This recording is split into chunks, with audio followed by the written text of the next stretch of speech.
What if I told you that failure is not the end, but the very beginning of your greatest success? What if every time you fell, you were actually falling forward?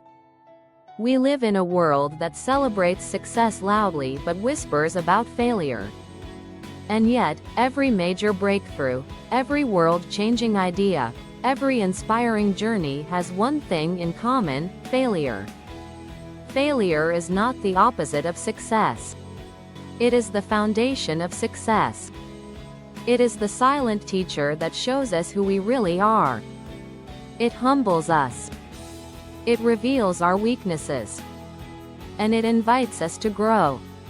Let's talk about what failure really is. Failure is not a sign that you should stop. It's a signal that something needs to change. Sometimes it's your strategy. Sometimes it's your mindset. And sometimes it's simply the timing. But giving up?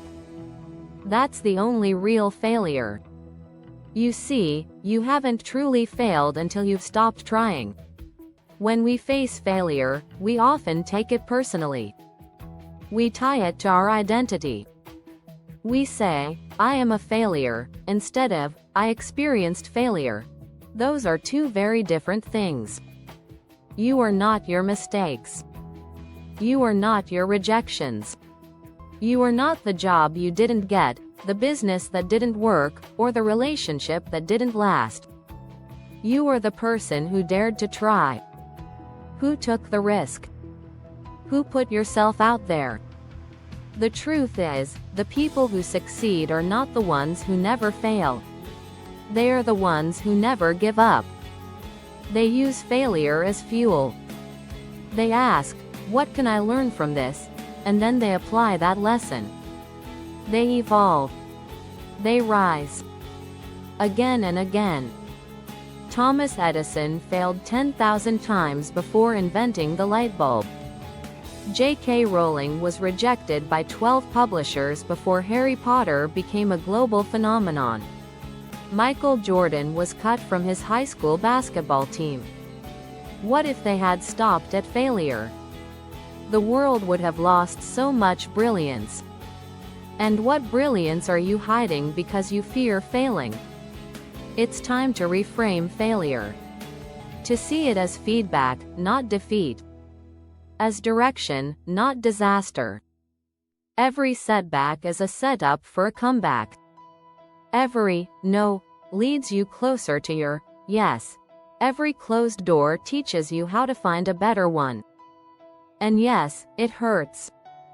Failure can bruise your ego. It can shake your confidence. It can break your heart.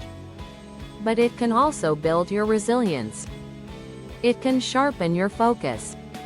It can strengthen your character. So how do we overcome failure? First, we face it. Don't deny it. Don't run from it. Acknowledge what went wrong. Take responsibility without shame. Then, reflect. What did this experience teach you? What would you do differently next time? Use it as data.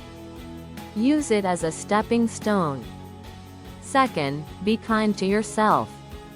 Speak to yourself the way you'd speak to a friend. Encourage yourself. Remind yourself of your strengths.